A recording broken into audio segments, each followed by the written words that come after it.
আমাদের নবীর জীবন হলো আমাদের জন্য মডেল। হে বাবাজি সোনামানিকেরা, এমনি করে হযরত হালিমাতু সাদিয়া রাদিয়াল্লাহু তাআলা আনহা নিয়ে চলে আসেন আমার নবীকে। নিয়ে আসার পর রাস্তায় হালিমা বলেন, বাবা আমি একটু প্রয়োজন সেরে আসি, তুমি এখানে থাকো বাবা। রাসূল করিম সাল্লাল্লাহু আলাইহি সাল্লামকে দাঁড় করে উনি একটু আবডালে গেলেন, পাহাড়ের আবডালে প্রয়োজন সারতে, মানে ইস্তেঞ্জা করতে। এমন সময়তে বাবাজি উনি যখন প্রয়োজন সেরে এসেছে, ওখানে আর আমার নবীকে দেখতে পেলেন না। যুবক হালিমাতু সাদিয়া কান্না আরম্ভ করে দিয়েছে। কি জবাব দেব তার আম্মা জানের কাছে, কি জবাব দেব তার দাদু জানের কাছে? সন্তান তো হারিয়ে গেল, কোথায় হারিয়ে গেল? নবী হারানোর নয়, নবীর কদম তলে পৃথিবী হারিয়ে যায়। সুবহানাল্লাহ, সুবহানাল্লাহ। ভালো করে বুঝুন বাবা, হালিমাতু সাদিয়া রাদিয়াল্লাহু তাআলা আনহা যখন ওখানে কান্না শুরু করে দিয়েছেন, হঠাৎ করে ওইখানে একজন শয়তান, এই জুব্বা গায়ে, দাড়ি লম্বা, সাদা টুপি মাথায় দিয়ে, কি ব্যাপার কাঁদো কেন? বলছে আমি মুহাম্মদ সাল্লাল্লাহু আলাইহি ওয়াসাল্লামের জন্য কাঁদি, আমি সন্তান রেখে গিয়েছিলাম, কোথায় গেল? চলো আমার এক গুরুদেব আছে ওই গাছতলায়, ওই গুরুদেব সব বলে দিতে পারবে। হালিমাতু সাদিয়া রাদিয়াল্লাহু তাআলা আনহা ওই দরবেশ মনে করে, ভালো মানুষ মনে করে, কথা শুনে আপনার কিনা সঙ্গে যায়, গাছতলায় যাইয়া দেয়, পাথরের মতো কালো ভূত দাঁড়িয়ে রয়েছে। এখানে বলো, কি বলবো? সে ওখান থেকে বলছে, শোনো একবার তুমি আমাকে বলো খোদা, তাহলে ছেলে কোথায় গেছে সব কিছু বলে দেব। হযরত হালিমাতু সাদিয়া রাদিয়াল্লাহু তাআলা আনহা বুঝতে পেরেছেন এটি হলো শয়তানি ধোঁকা। উনি সঙ্গে সঙ্গে আপনার কিনা, এবং সে বললে এইখানে একবার মাথা নত করো, মাথা নত করলে বোঝা যাবে, এই ব্যক্তি বলে দেবে তোমার সন্তান কোথায় গিয়েছে। হালিমাতু সাদিয়া রাদিয়াল্লাহু তাআলা আনহা বলেন, না না সম্ভবপর নয়, আমি জীবন দিতে রাজি। এক রবের পরিচয় যে রহমতের দ্বারাই পেয়েছি, আমি কখনো মূর্তি কি খোদা বলতে পারি না। উনি ওখান থেকে লা হাওলা ওয়ালা কুওয়াতা ইল্লা বিল্লাহ বলে রওনা দিয়েছেন। এই সোনামানিকেরা আমার, হালিমাতু সাদিয়া রাদিয়াল্লাহু তাআলা আনহা ছুটে ছুটে এসে দেখেন এইদিকে আমার নবী ওনার দাদুর কাছে বসে আছে। কি এনেছে জানেন? রাস্তায়, ওই রাস্তায় আবু জাহেল আসছে। কে আসছিল? আবু জাহেল। বাচ্চাকে দেখে আবু জাহেল বলছে, কে গো তুমি? আমার নাম মোহাম্মদ, আব্দুল্লাহ কানায় মোহাম্মদ সাল্লাল্লাহু আলাইহি ওয়াসাল্লাম। আবু জাহেল বলছে, এটা তাহলে তো আমাদের মক্কারই ছেলে, চলো। ও নিজে উটনির উপরে বসে, উটের উপরে বসিয়ে নিয়েছে, নবী পিছে, আবু জাহেল আগে। উটকে মারে তো চলে না, মারে তো চলে না, যত মারে চলে না। দুটো পা উঁচু করে উট তো কাঁদে কেমন করে শুনে জানেন, উট এরকম কাটছে, মেরে মেরে আবু জাহেল গেলাম তো একে চলে না কেন? উটনিটা, উটটা আল্লাহ পাকের দরবারে দুটি পা করে, দুটি হাত একত্রিত করে বলছেন, আল্লাহ আমাকে জবান দিন, আমি একটু আবু জাহেলের সঙ্গে কথা বলি। এমনি সময়তে আমার আল্লাহ পাক উটকে জবান দিয়ে দিলেন। উট সঙ্গে সঙ্গে পরিচয় দেয়, আমার মুনিব আবু জাহেল, আপনি জানেন না যে নবী না সৃষ্টি হলে কায়নাত সৃষ্টি হতো না, যে নবী সৃষ্টি না হলে আমি উট জীবন পেতাম না। ও আবু জাহেল, ওই নবীকে আপনি পিছনে রেখেছেন আর সামনে নিজে বসেছেন, এতটুকু বিয়াদবি আমি উট সহ্য করতে পারি না। আয় আমার মুনিব, যদি তুমি আমাকে গন্তব্যস্থানে নিয়ে যেতে চাও, আমার রহমতে ভরা নবীজিকে তুমি না চিনলে কি হবে? আমি অবলা জীব আমার নবীজিকে চিনতে পেরেছি। আয় আমার মুনির আবু জাহেলকে ডেকে বলছে, উঠটাও। আয় আমার মুনির, তুমি আমার নবীকে সামনে নাও, তুমি পিছনে যাও, তোমার গন্তব্যস্থানে পৌঁছিয়ে দিও। কিতাব লিখতেছে বাবা, সিরাতের ভিতরে লেখা আছে দয়াল নবী সাল্লাল্লাহু আলাইহি ওয়াসাল্লামের আপনার কিনা সম্মুখে করে যখন নিয়েছি, একটি বারো উঠকে চলতে বলতে হয়নি, চলে আস্তে আস্তে করি আব্দুল মুতাল্লিবের দরজার কাছে নামিয়ে দিয়েছে। তারা কুলের মানুষ, তুমি নবীকে চিনতে পারছো না, কিন্তু অবলা উট নবীকে চেনে। কি গো আব্বাজি আমার সোনা মানিকের, হযরত হালিমাতুস সাদিয়া, কি গো মা লেট করে দিলে? হযরত আব্দুল মুতালিব কিছু টাকা পয়সা রেখেছেন, টাকা পয়সা অনেকগুলো। তো হালিমাকে বলছেন, হালিমা বলো খবর কি, আমার নাতিকে কেমন লালন পালন করলে? বাবুজি মোহাম্মদ কি মুস্তাফাকে আমার দেখে যেতে কলেজা ফেটে যাওয়ায়। আমার তয়বা নগরে যত ঘটনা ঘটেছে, এই ঘটনা আমি আপনার কাছে কি বর্ণনা করব? অনেক ঘটনা রয়েছে বাবুজি। হাকিকতে আপনার নাতিকে, আপনার দাদু ভাইকে আমি লালন পালন করিনি, বরঞ্চ আমাকে আপনার দাদু ভাই লালন পালন করেছি। সে আমার বাড়িতে দেওয়ার পরে কোনো দুঃখ আমার ছিল না, কোনো কষ্ট আমার ছিল না। দিন বা দিন, রাত বা রাত, রহমত বরকত যেন আল্লাহর রহমত আমার ঘরেই অটোমেটিক ঝরতেছে। যেদিকে যাই বরকত, যেদিকে যাই রহমত। ওগো আমার বাবুজি, আপনার কাছে আমার দাবি, আমি সন্তানকে ভুলতে পারবো না, মাঝে মাঝে দেখে নেব।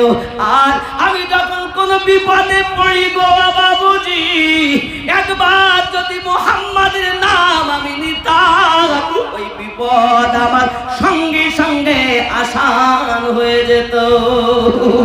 আয় বাবুজি, আমি আপনাকে কি বলবো, এই মুহাম্মদ মুস্তাফা সাল্লাল্লাহু আলাইহি সাল্লামের কত বরকত আমি হালিমা পাশে রেখে জেনেছি, আমি হালিমা বুঝেছি। আমি যখন এখনো যদি বাড়ি ফিরে যাই, যে কোনো মুহূর্তে আমি আপনার দাদু ভাইয়ের নাম নিয়ে জীবন, বাকি জীবনটা কাটিয়ে দেব। কি বললেন? হযরতে হালিমাতুস সাদিয়া রাদিয়াল্লাহু তাআলা আনহা এমনি করে রোনাদারি করছেন। বাবাজি আমনাকে বলেছিলেন, আমেনা এগুলো রাখো, কই সেগুলো দাও। যখন দিতে যান, হালিমা নেন না। না গো বাবুজি, আমার কিছু লাগবে না। উনি নিতে চাচ্ছেন না বাবা, উনি নিতে চাচ্ছেন না, তবু কিন্তু উনি দিচ্ছেন, তোমার প্রাপ্য নাও। না আমি নেব না। উনি গ্রহণ করলেন, আবার ফিরিয়ে দিলেন, বললেন বাবুজি আমার লাগবে না, যা দিয়ে এসেছে সারা জীবন যদি খাই ফুরাবে না। যা পেয়েছি আমি সারা জীবন যদি খাই, আমার পিড়ির পর পিড়ি যদি খায়, তো আমি হালিমার অর্থ শেষ। জোরে বলবে আব্বা আমার। হালিমাতুস সাদিয়া রাদিয়াল্লাহু তাআলা আনহা কাঁদেন আর চলে যান। বাবা আমার নবীর কাছ থেকে বিদায় নেন। এই বাবাজি আমার, এমনি করে আপনার সময় চলে যায়। আমার দরুদি নবী সাল্লাল্লাহু আলাইহি ওয়াসাল্লাম আম্মা জানকে বলেন, আম্মা আমার আব্বা কোথায়? বয়স 6 বছর। এবার 5 ওভারটেক অনেক কথা বললেন। শেষমেশ একদিন, আমি ওখানকার পুরো ঘটনা বলছি না, একটুখানি বলুন। একদিন হযরতে আমেনা রাদিয়াল্লাহু তাআলা আনহা আব্বা, শ্বশুর আব্বাকে খেতে দিলেন। আমার আম্মা খালা শুনে নেন, রাতের বেলা শ্বশুর আব্বার সঙ্গে বৌমার কত মোহাব্বত।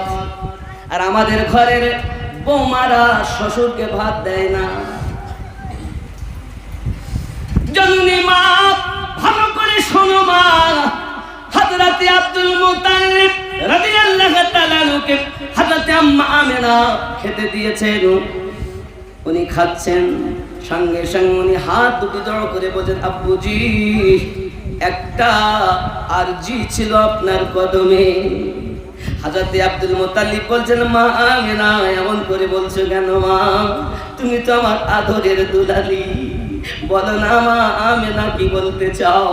সঙ্গে সঙ্গে বলছেন, আব্বুজি অনেকদিন আব্বার বাড়িতে যাইনি, আর আপনার দাদু ভাই আব্বু আব্বু করে কাঁদে, আমি তাকে মদিনায় নিয়ে যাব, আব্বার লয়ে ঘুরে আসবো, আর আসার পথে আপনার ছেলে আব্দুল্লাহর মাজারটা জিয়ারত করি আনবো, আমার বেটা মুহাম্মদকে আমি তার আব্বার রওজাটা দেখি আনবো, আব্বু আপনার কাছে আমি ইজাজত তলব করি।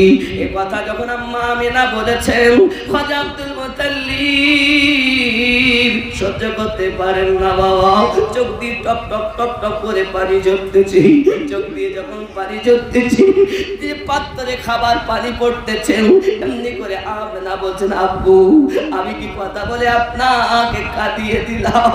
আমি কি আপনাকে ব্যথা দিয়ে দিলাম? আব্বুজি আপনি কেন কাঁদতেছেন, কেন রোনাজারি করতেছেন? আমি তো আপনাকে রোনাজারি করতে দেখতে পারবো না, কেন কাঁদতেছেন আব্বা? আপনি যদি না যেতে দেন আমি আমিনা যাব না, দয়া করে আব্বু আপনি যেন কাঁদবেন না।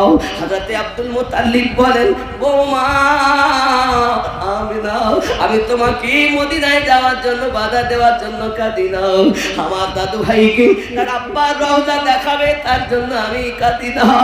তুমি যখন আমার কাছে বিদায় চাইছো তখন আমার পিছনের কথা মনে পড়ে গেল গো মা, আমারই বংশের ভিতরে খুব স্বনামধন্য ব্যক্তি ছিলেন, নাম ছিল তার বাদি হাসি, চলে গেলেন তেদারাতে আর ফিরে এলেন না। তারপরে খুব আদরের দুলাল ছিল আমার বেটা আব্দুল্লাহ, সেও তেদারাতে গেল আর ফিরে এলো না। সেই আব্দুল্লাহর বিবি তুমি আমার বৌমা, তুমি আমার কাছে যখন বিদায় চাও আমার মনে হয় বুঝি আমি আমার আমিনাকে চিরতরে হারিয়ে ফেলবো। ওগো আমার বৌমা এই বেদনায় আমি কাঁদি। আমিনা বলেন, আব্বুজি আপনি যদি না যেতে দেন আমি যেতে চাই না। হযরত আব্দুল মুত্তালিব দেখেন আমি যদি বৌমাকে এমনি করে দেখাই তাহলে হয়তো বৌমা আর যাবে না, এজন্য আব্দুল মুত্তালিব নিজেকে সামলিয়ে নিলেন, খাওয়া দাওয়া করে নিলেন, আর বললেন ঠিক আছে যাও তুমি চলে যাও। দাসী উম্মে আইমানকে সঙ্গে দিলেন, আর আমার নবী পাকের দাদু দুটি ঘোড়া দিলেন, যাও যাও, দুটিতে দুটি সওয়ারে সওয়ার করিয়ে দিলেন, যাও। একটিতে দাসী উম্মে আইমান, একটিতে আমার নবী আর আম্মা দুইজনাতে বসেছেন। আব্বা আমার যেই না উটের উপরে বসে গেছেন, সওয়ার হয়ে গেছেন, সঙ্গে সঙ্গে হযরত আব্দুল মুত্তালিব লাঠি ঠেকা দিয়ে দাঁড়িয়েছিলেন, হঠাৎ আবার যেন পড়ে গিয়েছেন, যেই না পড়ে গিয়েছেন হযরত আম্মা আমিনা লাফ দিয়ে নিচে এসে শ্বশুর আব্বাকে আপনার কিনা এই দাপনার উপরে মাথা রেখে দিয়েছেন। আব্বু আমি যাব না, আপনাকে কষ্টে ফেলে যাব না, মা আমিনা তুমি কেঁদো না, আমার জন্য চিন্তা করো না, আমার দাদু ভাইয়ের কান্না সহ্য হয় না। হযরত আব্দুল মুত্তালিব বৌমাকে বিদায় দিচ্ছেন, সোনামানিক আমার উনি নিজেকে সামলে নিলেন, বিদায় দিলেন, উনি রওনা হয়ে গেলেন। যতদূর বৌমাকে দেখতে পেয়েছেন খাজা আব্দুল মুত্তালিব দেখতেই থেকে গেছে।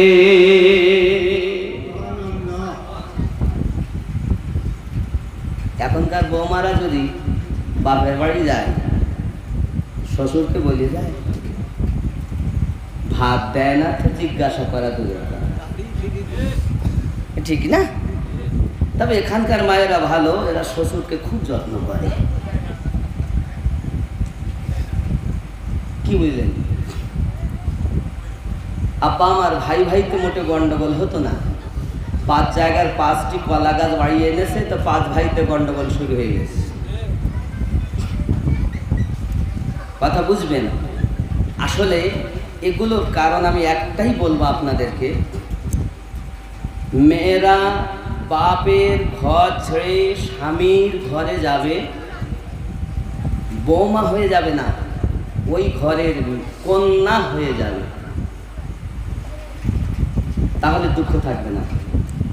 আর যিনি শাশুড়ি হয়েছেন মানে স্বামীর মা, তিনি শাশুড়ি হবেন না, মা হবেন। একটু উপমা দেই, নিজের বিটি যদি ভুল করে তো একবারও কারো বাড়িতে গিয়ে গাহে না, আর বৌমা যদি অল্প একটু ভুল করে ফেলে পাশের বাড়ি থেকে গাহে, মানে গাহে, জানো আমার বৌমা কি করেছে, আমার বেটাকে বশ করে নিয়েছে গো।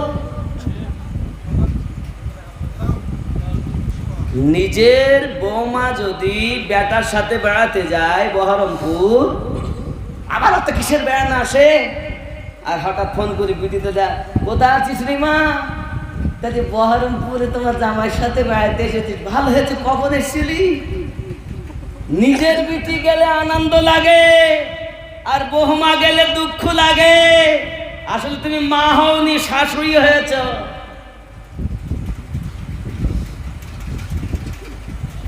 তাই বৌমাকে বলবো বিটি হতে, আর শাশুড়িকে বলবো মা হতে।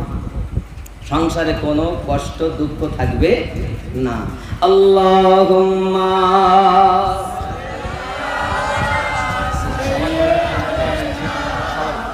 মাওলানা মুহাম্মদ ওয়া আলা আলি সাইয়্যিদিনা মাওলানা তু শাহে খুবা তু জানে জানা তু শাহে খুবা তু জানে জানা है चेहरा उम्मुल किताब तेरा ना बन सकी है ना बन सकेगा, ना बन सकी है ना बन सकेगा, मिसाल तेरी जवाब तेरा तू शाहे खूबा तू जाने जाना है चेहरा उम्मुल किताब तेरा। ज़ोरे बोल तू सबसे अव्वल तू सबसे आखिर मिला है हुस्ने तमाम तुझको, तू सबसे अव्वल तू सबसे आखिर मिला है हुस्ने तमाम तुझको, है उम्र लाखों बरस की तेरी, है उम्र लाखों बरस की तेरी, मगर है ताजा शबाब तेरा। दूषा है खूबा तू जाने जाना है चेहरा उम्मुल किताब तेरा। जोरे क्या करें, खुदा की गैरत ने डाल रखी है तुझ पे 70,000 पर्दे। আমার নবীর উপরে আল্লাহ 70,000 পর্দা দিয়ে রেখেছেন, যদি একটা পর্দা তুলে দেন তো দুনিয়ার মানুষ শেষ। खुदा की गैरत ने डाल रखी है तुझ पे 70,000 पर्दे, जहां में बन जाते तूर लाखों, जहां में बन जाते तूर लाखों, जो एक भी उठता हिजाब तेरा। तू शाहे खूबा तू जाने जाना है चेहरा उम्मुल किताब तेरा। ज़ोरे बोलो हो मुश्किल उसकी है बेहकीकत हो मुश्किल पर या कुए जन्नत नजर में उसकी है बेहकीकत मिला है जिसको माला है जिसने पसीना रश के गुलाब तेरा तू शाह खूबा तू जाने जाना है चेहरा उम्मुल किताब तेरा अल्लाहुम्मा सल्ली अला सय्यदिना मौलाना मुहम्मद वला सय्यदिना मौलाना बाबजी হায়াতুন নবী ও অলি ওয়াহারের দরবার থেকে এটি ছাপানো হয় নবীরাও জীবিত অলিরাও জীবিত একটি কিতাব এতে নবীরা জীবিত আছেন তার দলিল কোথায় অলিরা জীবিত আছেন তার দলিল কোথায় আছে এবং কদমবস্তির বিষয় জানতে পারবেন অলিদের সম্মান জানতে পারবেন নবী সম্মান সংক্ষিপ্তভাবে জানতে পারবেন কিতাবটির নাম হলো হায়াতুন নবী ও ওলি কিতাবটির দাম 35 টাকা পিন আছে মনে হয় 30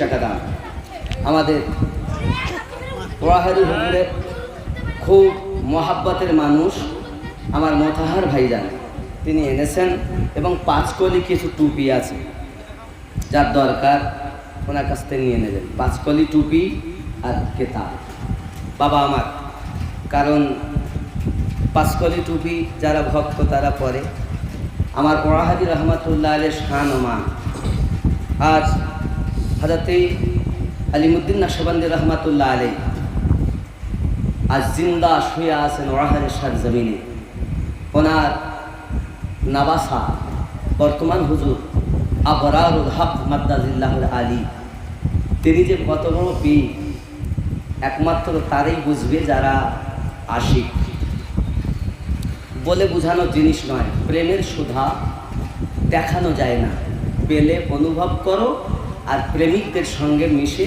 কাজ করো আব্বা আমার আমাকে দেখছেন আমার তো কিছুই ছিল না जब तक बिके ना थे कोई पूछता ना था যতদিন বিক্রি হয়নি কেউ জিজ্ঞাসা করতো না तुमने खरीद कर मुझको अनमोल कर दिया আর যেদিন আমাকে ওনার কাছে আমি বিক্রি হয়ে গেলাম তা আমার মূল্য দেয় কে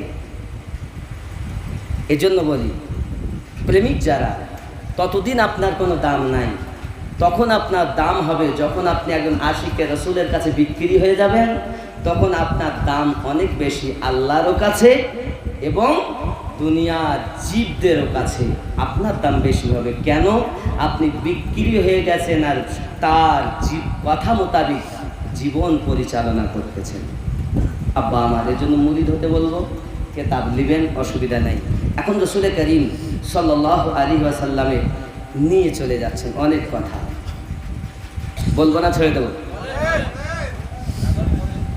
শিশু রাসূলের জিন্দেগি কত আব্বা আমার একটুখানি আমি বলি রাসূল করিমকে আগিয়ে নিয়ে যাই নবী যখন মক্কা নগরে এ তো 6 বছরের জীবন এখনো অনেক যখন নবী ইসলাম প্রচার করলেন মক্কা নগরে 40 বছর বয়সে একটু বলি নাকি 40 বছর বলবো